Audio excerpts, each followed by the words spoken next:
Welcome back after the break.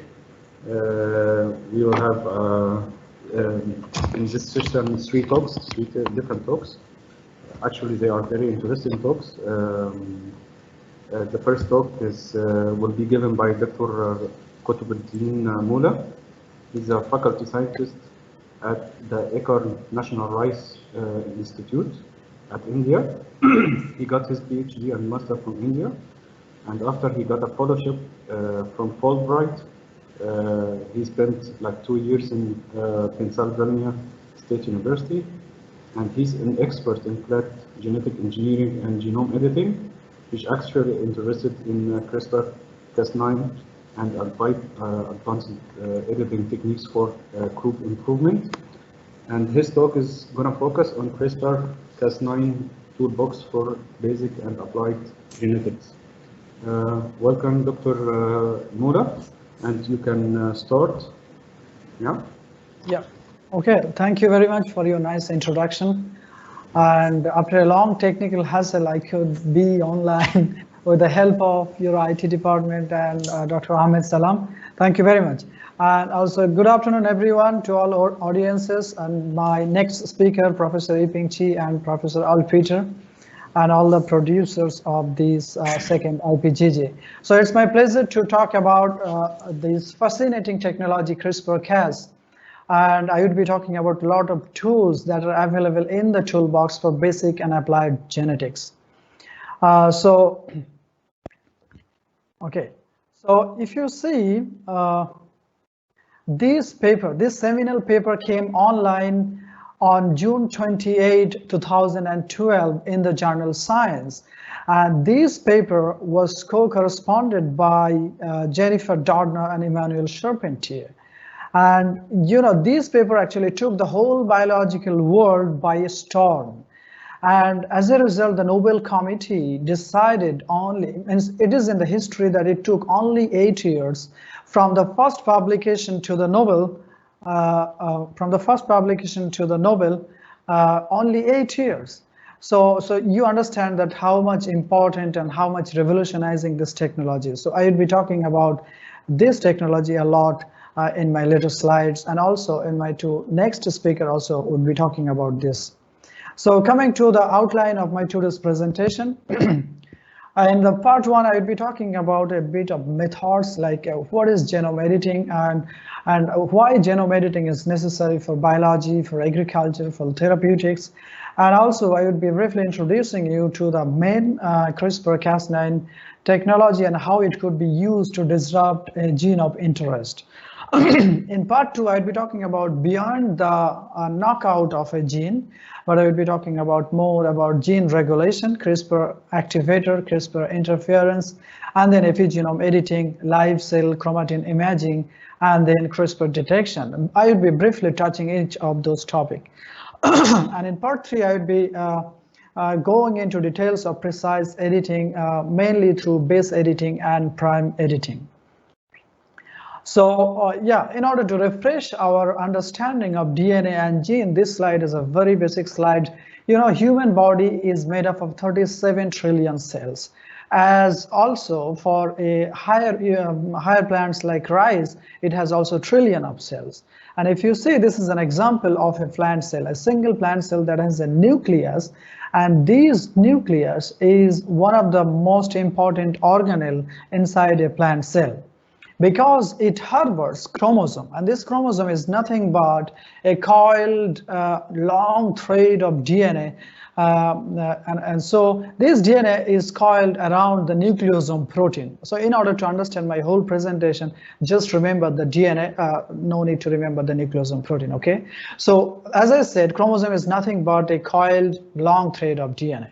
But this long thread of DNA, or all part of this DNA, are not equally important as per the current understanding. And some part of this DNA are functional in nature. So, this functional portion of this DNA is called gene. So gene is a functional unit of a DNA, because this functional unit or this gene, it produces mRNA or RNA and then protein. And this protein actually governs a character. So it means the gene is governing a character, okay, by producing a specific protein. So what is there in our gene sequence and what is there in our DNA sequence? It is nothing but a different kind of arrangement of 4 different nucleotide base that we easily called as a DNA letters, that is adenine, guanine, cytosine, and thymine, and that we would call them as A, G, C, and T, and that makes the genetic code, and that actually determines the fate of a living organism, almost everything. Okay, so now coming to this nice story of wheat. You know, wheat is a very important crop, and that is very crucial for world food security. You know, and it is also very popular in India, in Egypt also. Okay, this is a photo of Egyptian bread selling man. So you know, this wheat has problems. Some population or some people, they are allergic to gluten, because this gluten is present in the wheat. Okay, so you know, this gluten is made up of 2 different kind of protein. One is gliadin, another is glutenin. But this gliadin is problematic for those who are allergic to gluten. So how it produces this problem?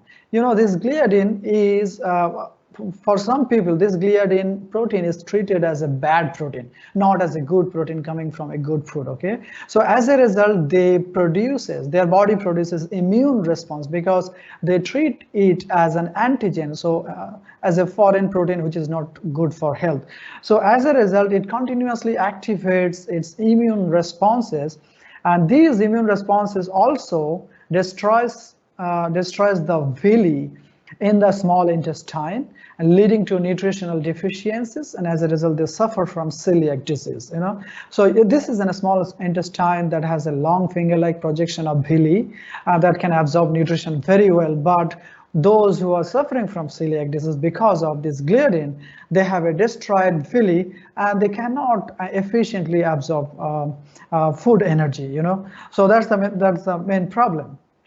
So this is the problem with gluten energy. So now the question is, as I told you, that a protein is produced from a gene, a specific gene.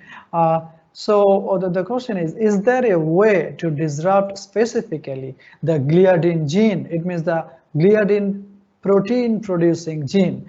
The answer is, the way is genome editing. After the invention of this technology, it is possible to get rid of this kind of suppose gliadin gene here. So you have to change, in this case, you have to change the sequence in such a way that the gene no longer works.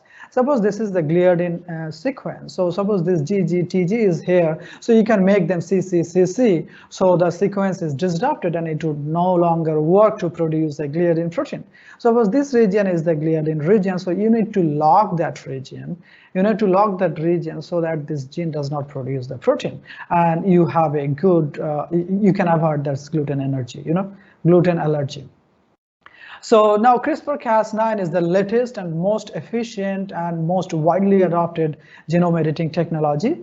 So if I want to introduce you to CRISPR-Cas9, so it actually acts as a scissor, and it is very efficient to make a targeted inactivation of a gene. And if I want to give you a brief introduction to this technology, so and you want to give you an analogy to make it very easily understandable. So it has 2 parts. One is a customizable RNA, and that is also called a single guide RNA or sgRNA. And another is a DNA cutting protein that is called Cas9. So in order to give an analogy, this Cas9 is like a postman which has 2 scissors in his pocket, okay? And this is an address for the postman, okay? This address is the genomic address. So when you give that address to the postman, then the postman takes that address and it goes to the genome to find the address. It means where the similar sequences are present in the genome, it will find that address, and this postman will sit there, and then it will make a cut with his 2 scissors. One scissor would be used to cut one of the DNA strand, because DNA is a double-stranded structure. So one strand would be cut by one scissor, another would be cut by another scissor. So this is how this Cas9 actually goes to the exact sequence as you are giving through this address RNA, and it will make a double strand break. So when a gene is already broken, and then it loses its function, okay? So in order to go into details, so the question here is, okay, we understand that it makes very efficiently and in a targeted fashion that it makes a double strand break in the DNA, but how it causes the editing and how it causes the mutation?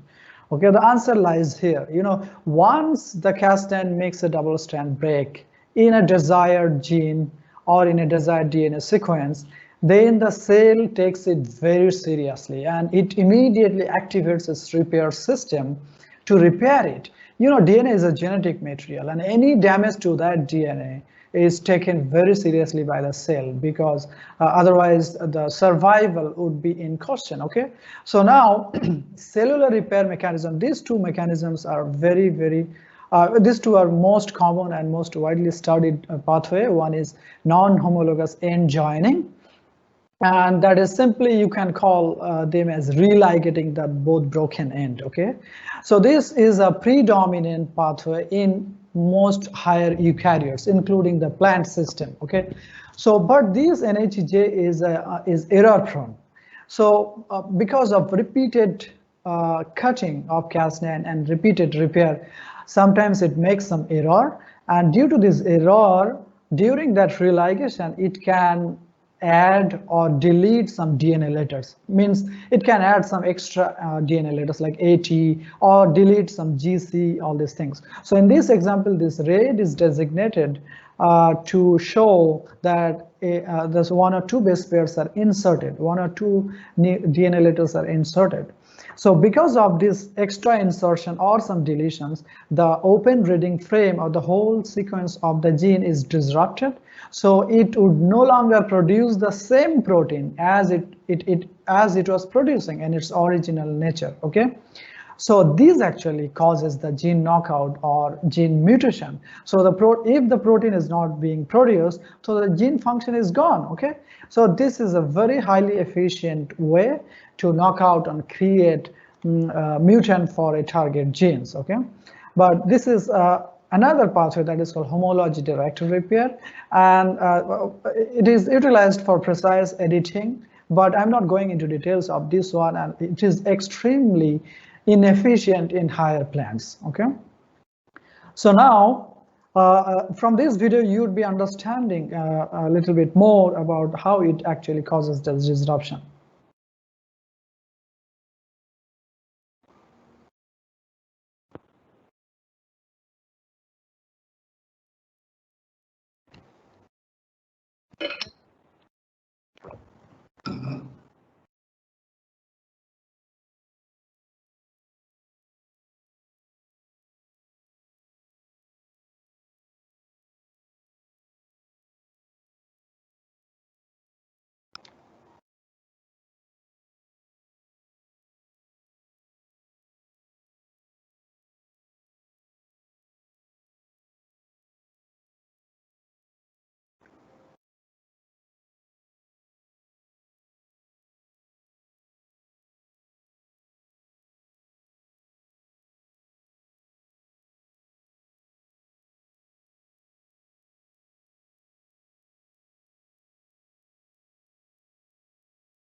So this is how it efficiently disrupts a gene.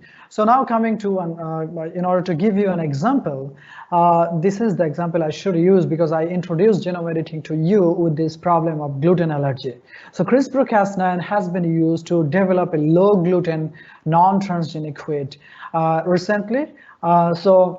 You know, this is the gene structure with the domain details of that alpha gliadin protein producing gene. So this red highlighted region is actually the responsible region to actually create a immunogenic response in the gluten sensitive people, okay? So this region is responsible for this gluten allergy. So now what they have done, these researchers, what they have done, they made a specific cut in this region, this blue arrow, and also in this region. So this both, so they actually disrupted this region, and you can see from this picture that this is the alpha gliadin fraction. This is a mass spectrometry result. So here you can see this is the non-edited wheat, which has a high amount of alpha gliadin, whether the edited one has a very low amount of alpha gliadin in compared to the control one. So it means, and if you see the right panel photos, here is the control plant and here is the edited one, and this is the grain from the edited one. This is the control one and this is the edited one. So you can say there are no virtual differences between this control and edited one. So only difference is that they have, the edited one has lower, very lower amount of gluten, alpha gliadin compared to the control one. So this has already been proved, and several other groups also studied this one. So this has been used clearly to get rid of this gliadin problem. So now coming to, I should introduce you to this term Protaspacer adjacent motif. Probably you have just heard about this one from the video that I have showed. So this Protaspacer adjacent motif is necessary for Cas9 to function. It is nothing but it is a specific nucleotide sequence that need to be present next to a target sequence in the genome. So suppose if you want to target this region of your genome, so this region should have a Protaspacer adjacent motif specific DNA nucleotide sequence, and that is necessary for Cas9 to function. So in order to give you details, this is genomic sequences where this red highlighted region is actually the target that you want to target, and you can see this target is followed by the PAM sequence. Here the PAM is NGG. You can see here the widely studied Cas9 protein is actually from Streptococcus pyogenes, and we abbreviate them as SP-Cas9. And this SP-Cas9 needs a PAM sequence that is NGG, N for any nucleotides, and then GG. So here is PAM, C is N, and then GG. So it is exactly followed the red target region. So it means this genomic region is targetable by SP-Cas9. Now the question is, suppose you have a gene, but your target region does not have an NGG PAM. So what would you do? Is that a limitation of CRISPR-Cas9 system? The answer is absolutely no, because there are these field or this area is actually going like a rocket, So there are a lot of studies to get rid of this problem, and there are a lot of orthologous Cas9 have been discovered from other bacteria. And also the scientists have engineered the SP-Cas9 to make them more flexible, to make them recognize more flexible PAM. So if I want to give you an example, so suppose this one, the Cas12a is a very classical example. It has a PAM requirement of TTTV, so it can be targeted to a AT-rich region of your genome. So you'd be listening to Professor Yiping next to my presentation a lot about this Cas12a, and he is an expert about this Cas12a, and he voraciously used this technology for rice genome editing. And similarly, you can see other SA-Cas9 has this kind of PAM, and this GeoCas9 has this kind of PAM. And these are the engineered Cas9 that can be targeted to only NG PAM, not NGG. Okay. So if you want to know details about what are the, so we recently wrote this chapter where we cataloged all the different orthologs of Cas9 with their respective PAM sequences, and also we cataloged the engineered Cas9. So I would recommend, if you are interested, you should read this chapter 1.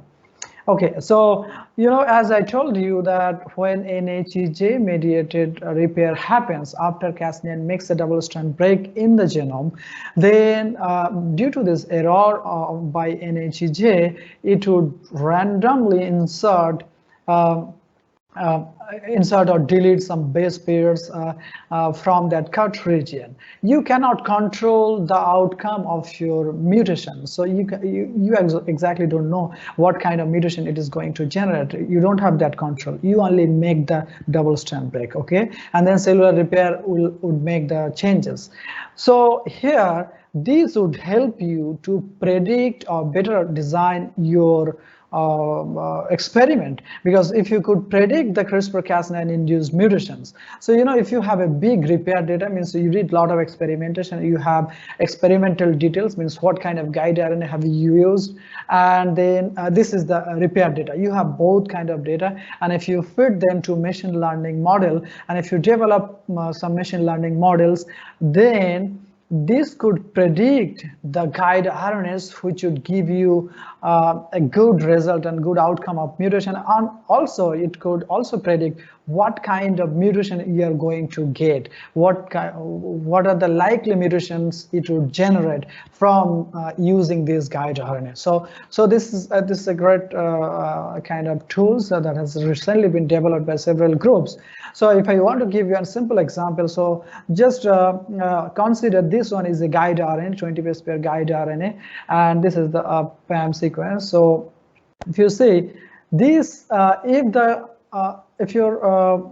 -4th position contains a T, so it is more likely that you would get most of your means the most likely outcome would be another T inserted. So you would get one base pair insertion, and that is T. Similarly, if you have an CC at -4 and -5, it is most likely that you would get a major percentage of mutant population that has one C deleted. So you would get -1 base pair. Okay, so we just wrote a forum article for trends in biotech. So we just reviewed those different development, and you could use those tools to better predict your outcome and better design what kind of guide RNA should use, and better design your experiment. Okay, so now coming to my part 2, the tools and techniques, it's really too much to consider. Even I could not include all of those here.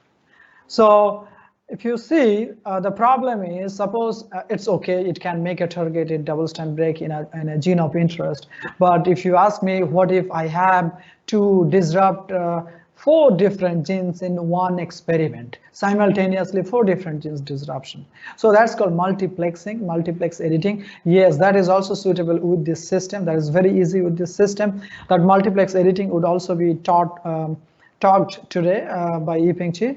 So just to give you an example, so you have to design only different addresses for different genes. So if you design different addresses for the postman, each of the postman Cas9, they will take each of the addresses, the guide RNA, and then they will go to their target locus. Suppose these addresses for locus 1, this address for locus 2, this address for locus 3. So they will go simultaneously to each of your target genes, and they will make double strand break, and you would get mutation for all of the genes that you targeted. Okay, so this could be done easily with this system.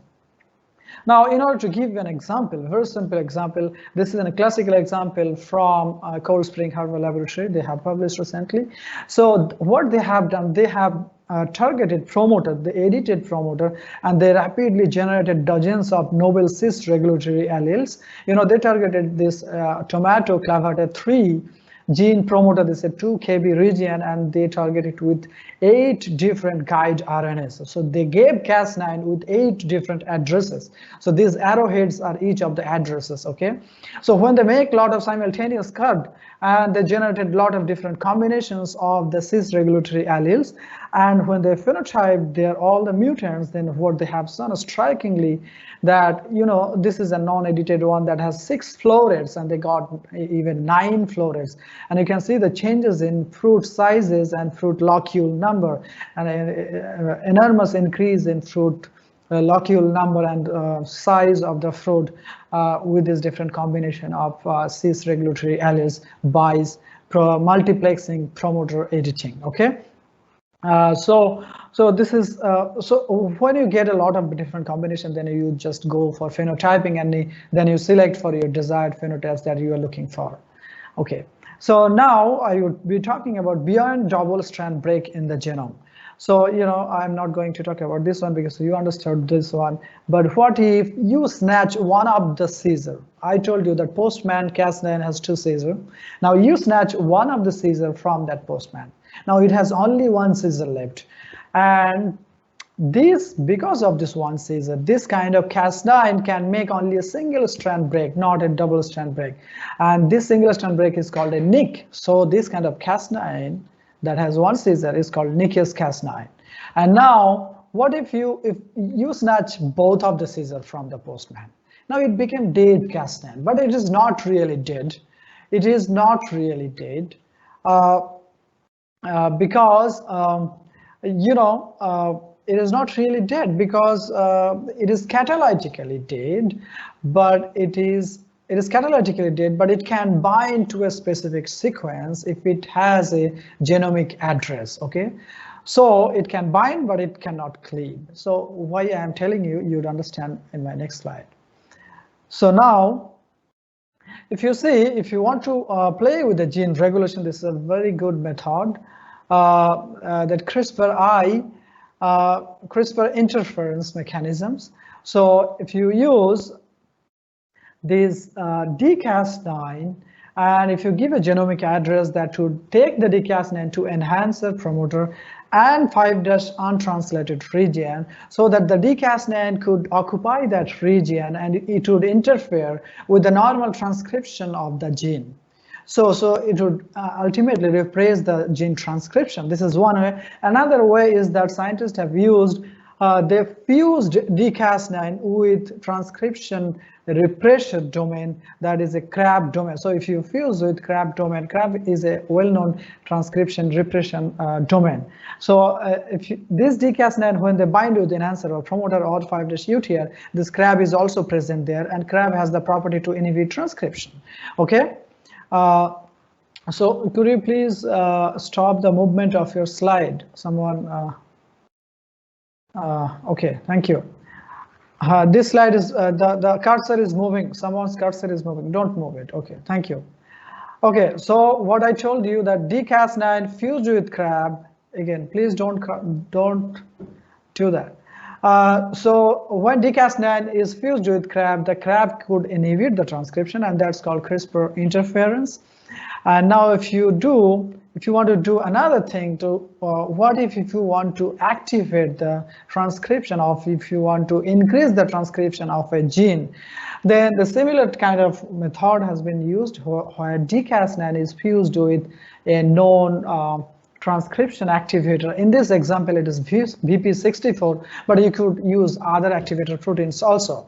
So this dCas9 is fused with this activator protein VP64, and when this dCas9 go and bind with a promoter sequence, it means it is carrying the activator protein VP64. So the VP64 would increase the transcription of the downstream gene. Okay, now coming to epigenome editing. So what is epigenome? Suppose if you have the same species but have 2 different varieties, and you see in one variety, one gene is expressing in a very high level. On this other variety, it has the same gene sequence, but it is expressing in a very low level. So what is the reason behind it? So scientists studied that. They found that the promoter of that gene is methylated, and as a result of this methylation, the gene is repressed, or gene is not being expressed in a very high amount. Okay, so you can also edit this kind of epigenome signature with these CRISPR tools that calls Epigenome Editor. So here what scientists have done, they fused with dCas9 with TET1 here for an example. So this TET1 is a protein that could demethylate the bases in the promoter. So when you target the dCas9 to the promoter of a already methylated promoter, then this TET1 goes with the dCas9 and it will demethylate, and as a result of this demethylation, the gene expression would be enhanced, so the repression would be removed. Okay, so you could do the opposite also. You could methylate also by fusing another type of protein. So this is called epigenome editing. This is a whole new lot, so I'm not going into details. Okay, so you could do live cell chromatin imaging. So what if you want to see where is your gene present, where is your chromosome present in a live cell? So, before this technology, there was FISH technology, fluorescent in situ hybridization, and that needs a lot of fixation problem. Even if you need to heat to fix the fix the sample, okay? So that's derogatory for live cell gene imaging. So what it need to do, here, dCas9, if it is fused with a reporter protein, here, for example, green fluorescent protein, you could fuse with other fluorescent protein, also red fluorescent protein, or any other things. And then if you give them a guide RNA, so this dCas9 fused with the reporter goes to your gene of interest or your region of interest in the genome, and it would bind there, and then it would fluoresce. So here is an example. You can see this is a live cell imaging. You can see these 3 spots actually designate that this is the target gene is present in this phase of cell cycle. Okay, so this is a great advantageous over FISH. Okay, so this targeted knock-in is another different area. So, this is a problem that we faced as a transgenic technology researcher, those who work with GM technology previously. So, we insert a whole gene cassette into an organism, but we don't have that control to fix its insertion point in the genome, because we don't know where it is going to be incorporated, where it is going to be inserted. Okay, so CRISPR actually allows us to control even the insertion of a transgene. So we could choose a safe harbor loci or safe harbor sites in the genome, so where the genes or any other foreign genetic elements can be safely inserted and expressed. So this region is safe for insertion. So you could target that region and you could insert your gene of interest in a targeted fashion. So this is a classical example from Pam Donald's laboratory, recently published. So what they have done, they have inserted a whole carotenoid cassette, 5.2 kb long cassette, into a designated position of Kitake rice genome by creating a double strand break exactly at the fixed position. Okay, so and they got this result. They developed a beta carotene rich rice that we popularly know as golden rice. Okay, so this is also another advantageous for targeted knock-in of transgene. Okay, so this is an emerging field of CRISPR. This is CRISPR detection.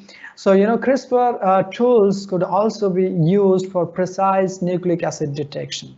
If you have a virus, a very low amount of virus, and with existing technology, it is very difficult to detect a very low amount of nucleic acid present in our sample, even in plant sample, bacterial sample. Okay, so how it is used. So here is an example. The system is called Detector, developed by Jennifer Doudna's lab. So what they have done, this Cas12a that I talked to you briefly in my previous slides. So this Cas12a has a unique property that's called collateral activity.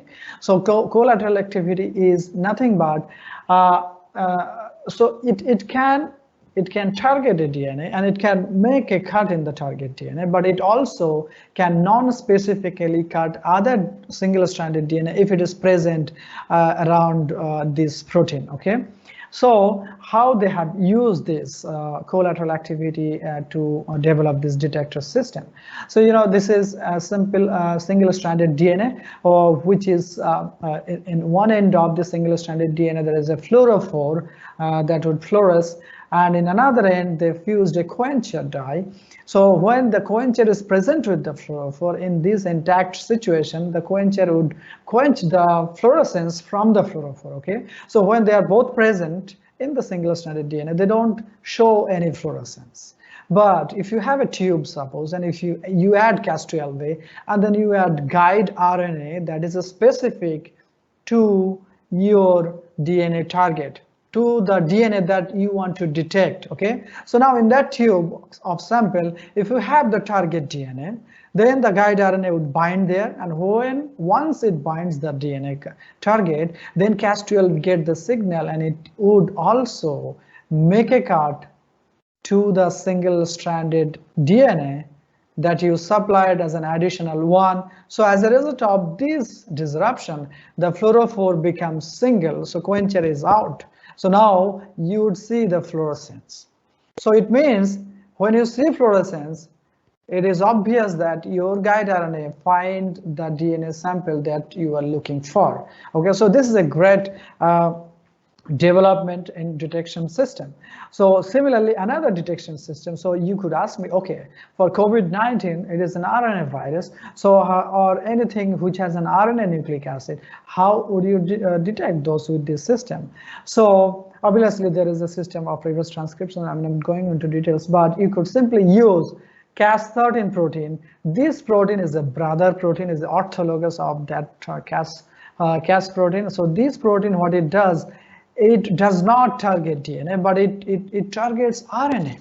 This is a unique property of this one. So this Cas13 you could use similarly for detecting any RNA sample. And this method is called Sherlock, developed by Feng Zhang from MIT.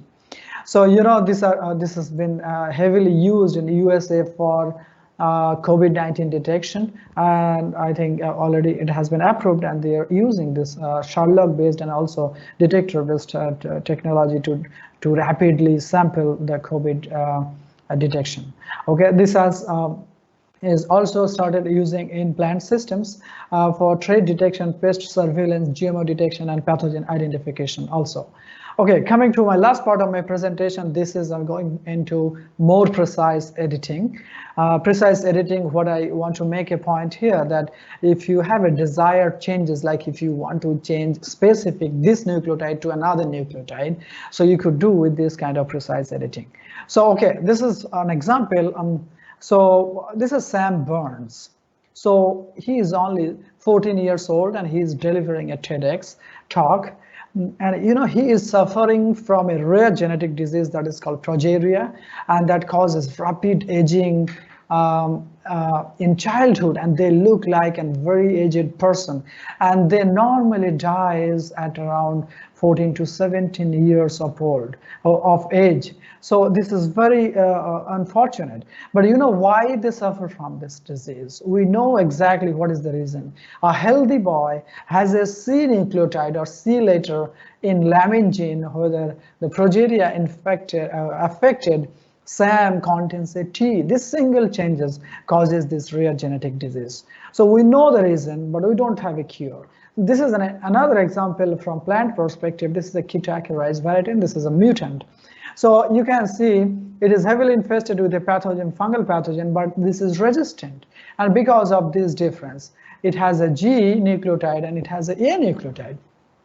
So the question here, do we have, or is there a way to rewrite specifically these kind of genetic changes or genetic letter rewriting? Can we do that? Yes, the answer is yes with this base editing technology.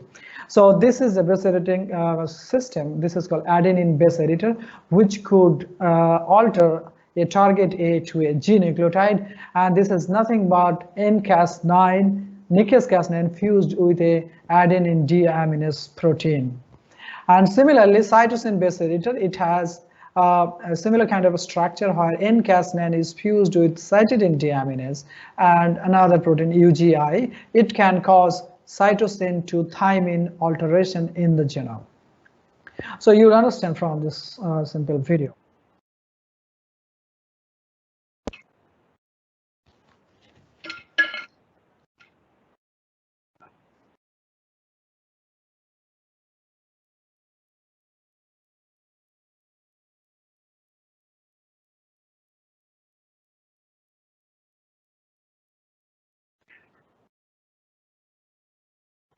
Okay, so this kind of changes one letter to exactly another letter that you want. If you want to do that, you have to go for HDR that I briefly touched upon. So homology directed repair, but I told you it is very, very inefficient in higher eukaryotes. And it has a lot of other problems also. I'm not going into details. But base editing really solved a lot of this problem. So I'm just going to show you an example from my work. if you say this is a protaspacer or target region in the genome, followed by the PAM-NGG. So if your target A is present between the 4th and 8th nucleotide of the protaspacer or of the target sequence, then it is very optimum for the base editor to perform the change of your nucleotide. Okay, so so how an adenine base editor actually perform adenine to guanine changes? So this slide would answer that. So if you have a defective gene that has AT base pair, now you want to correct them to GC base pair. So now if you apply them, so ABE, if you apply ABE adenine base editor, then as I told you, adenine base editor contains an adenine deaminase protein that would deaminate this adenine to make it an inosine. Okay, so now it becomes an IT base pair, which is a mismatch. Okay, so cellular repair mechanism, they understand this is a mismatch, but they are confused which one is the mismatch base among these two. So in order to fool the cellular repair machineries, this ABE has the Cas9. It means it can make a single strand break. So these ABE, what they do, they make a cut at the T strand, at the T containing strand. Okay, so when there is a cut on NIC, then cellular repair mechanism, they understand that, oh yes, this is the broken strand, so it is the one that has the mismatched base. So they remove this T and they insert a C opposite to an inosine. And in the next round of replication, so it becomes GC, or repair and replication, it becomes a GC. So you get a AT to GC base pair as a corrected one. So in our study, what we have done, we wanted to target two different genes in rice genome. So we designed two address. One is for WSL5 gene, that is white stripe leaf gene. Another is zebra3 gene. So we designed two guide RNAs. So here is a guide RNA and here is another guide RNA, and we fused them with the tRNA. We transcribed in a single transcription unit, that's PTG, polycystonic tRNA gRNA.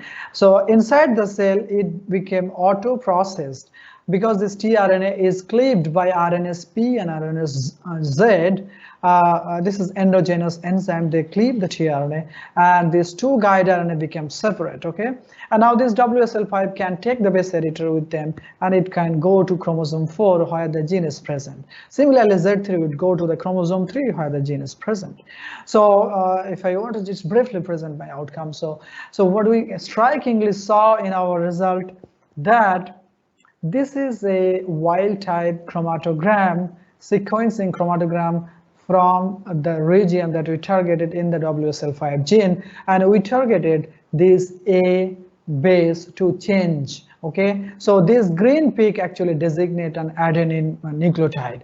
So when we treated them with base editor, then we have seen, interestingly, that this A has been precisely changed into a G nucleotide, as evidence from the black peak. So black means the G nucleotide in this chromatogram. And if you match these two, you can see all the other nucleotides remain unchanged. So this has precisely changed our targeted A.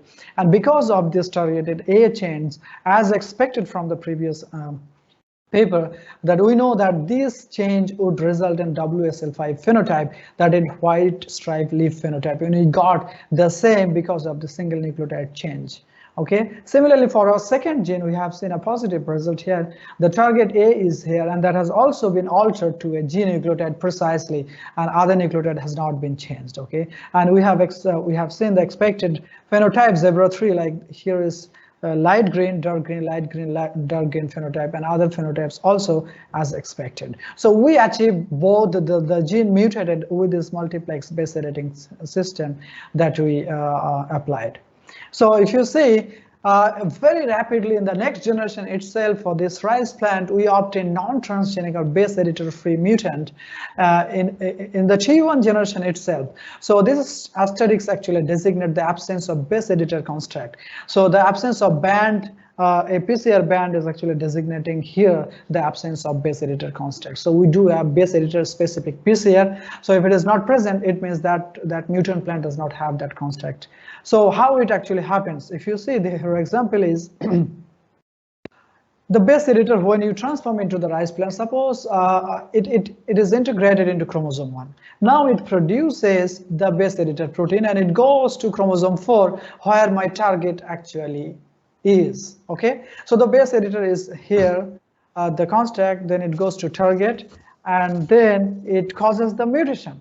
Now in the next generation, due to Mendelian segregation, if you select only for mutant but not for the base editor, like what we have done here, you could go and you could obtain a mutant plant, but that does not have any transgene integrated. So you know, once the base editor muted here in the target, you don't have, or you no longer need the base editor to be present in the genome, because mutation is done. So you select only for mutation, don't select for base editor. So you'd be getting a non-transgenic plant very easily by the virtue of genetic segregation.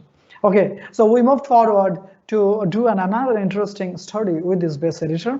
So we try to correct a stop codon. So you know, this is a classical example that we did. So this TAG is a stop codon. There are 3 stop codons, but TAG is one of the stop codon. So what is a stop codon? Stop codon is a signal to the translational machinery that it should stop its protein synthesizing machinery here. Okay, so it's kind of red signal. It's not a green signal. So protein synthesis would be stopped here when they see a TAG sequence. And because of the presence of a premature stop codon in one of the gene, the variety became disease susceptible because it does not, or it cannot produce the whole length of protein that it should produce. So what we have done, we applied base editor and we could mutate the TAG to TGG. So this TGG is not a stop codon. So it becomes a green signal now because it codes for amino acid. Now these sequence would produce a full length of protein and it would eventually give rise to a disease resistant variety. So that we have achieved. So this is from our unpublished data. Okay, so now what I have discussed now base editor, about adenine base editor and cytosine base editor that could perform 4 different kind of transition mutation. But until a few months, 1 month ago, there was no report of any base editor that could perform transversion mutation. But there are 3 reports recently that developed a base editor version that could produce C2G mutations in mammalian cells and C2A mutations in bacterial cells. So this is a transversion mutation, first of its kind transversion mutations. So me and Professor Yifeng Chi, we collaborate to write this spotlight article for Trends in Genetics, and you could go through this exciting development. You would be understanding briefly from our spotlight article. Okay, so coming to the end of my presentation about prime editing. So you know, this is, I think all of you know, because all of you from biology. So this is a sickle cell and this is a normal RBC, and this is because a single mutation A2T in beta globin. Please, because we are running out of time. Yeah, sure. I need only 2 minutes. Sorry. Okay. Yeah, A2T mutation in beta globin gene. So this could not be done with any available base editors, okay? So you need to transverse T2A. Similarly, this is a Tay-Sachs disease, which is the reason behind it is the insertion of TATC in this gene hexa. So you need to delete this 4 base pair exactly in order to get it recovered, okay? So that could not be done with base editing or any other available tools. But prime editing is a newly developed tools that has been developed by David Liu's group that uses nCas9 fused with reverse transcriptase and that use a unique kind of guide RNA. The guide RNA is similar, only they have fused 2 extra sequences. One is edited sequence and another is a binding region. So if I want to describe it, this is the normal guide RNA, but what they have fused extra sequences here, you can see this region is the extra region that they fused and they call it PEG RNA. So if you use PEG prime editing, you could do all 12 types of base substitution, and you could use, you could do insertion up to 44 base pair, deletion up to 80 base pair, and you could also achieve combination of all the above kind of editing that is already reported in mammalian cells, but other may report other things also. So if I just give you a brief glimpse, say, so if you see when it hybridizes, this is the target one, like normal guide RNA, but this is the extended portion. The primer binding site of the PEG RNA, they bind to the genomic one after the nicking of the genomic DNA. And this is the RT template that has the edit included in your PEG RNA. And now reverse transcriptors come and they start synthesizing from this point, and they copy the guide RNA edit directly into the genome, and then it contains a flap like with the edit, and this 5' flap is cleaved, and then it is resolved by ligation and DNA repair, and then you get your edited sequence incorporated into your genome. So this is how it is rapidly adopted by plant scientists, including the lab of IPGG. This paper is from IPGG. But obviously with lower efficiency than what reported from mammalian cells. So in order to make it easy, we just a few months ago we edited this book and has been published, where stepwise protocol has been published for applying this technology to different crops, and it is a great I think resources to the researchers who are new and want to apply this. Even IPGG also edited a book, you could also look after that one. So we wrote a AdGene blog. If you want to understand in a layman language about the plant-based editor, so you could visit or read this blog that we wrote for AdGene. So coming to the conclusion part, in part one that I told, genome editing has unprecedented ability to generate targeted and specific mutations in almost every loci. So in part two, what I showed you, that versatile CRISPR tools are available for gene knockout, knock-in, gene regulation, chromatin imaging, nucleic acid detection, and also you could generate rapid targeted genetic diversity. So part three, this base editing and prime editing are the two state-of-the-art tools for performing precise editing for basic and applied genetics that gives us lots of hope. But we should remember that if we need to introduce multiple changes far apart from each other, then we need to go for GM technology. It's not that it is replacing the GM, but it would definitely suffice the GM. Thank you. I would acknowledge my institutes, and those are the people that helped me in doing all those kind of researches. Thank you very much. I often tweet about exciting genome editing research with this handle. Thank you very much. The producer, it's back to you. Okay, thank you very much for this very interesting talk about CRISPR-Cas9. Actually have one question here, which is how can promoter editing can be compared to a promoter deletion analysis to figure out the sequence most needed for transcription? She wants to know which technique would be more efficient. Okay, so the question that I probably got, so he said that how it is different from promoter deletion. Yeah. Am I right? Yeah. Okay. Yeah. So yeah, you can call it. You can also even delete with this CRISPR technology, because if you use two guide spanning a region of your promoter, you could even it's most likely outcome that the spanning region would be deleted. So it's almost similar like deletion. But you have to go one by one to see what these elements is actually required for what kind of expression and what is the most important regulatory elements. Yeah. Okay, I have a question myself. So, yeah. At which age you are targeting the plants to modify it with CRISPR-Cas9? Okay, so and how easy is it the procedure?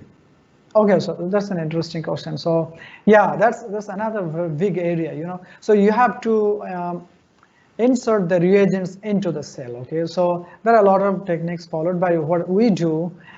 We use we develop calli and callus, rice callus. We develop rice callus through tissue culture.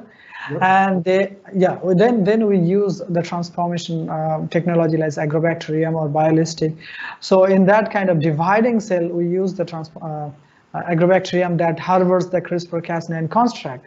So it would go into the callus cell, and then we regenerate our cells to analyze whether it is mutated or not. Okay, even you could harvest after a week that callus cell that is selected after the transformation, and you could go for deep sequencing or other targeted sequencing to know how much percentage of your calli population is edited. Okay. And have you ever faced like some tissues are edited and the other are still in the wild type? Yeah, that's obvious. That's obvious.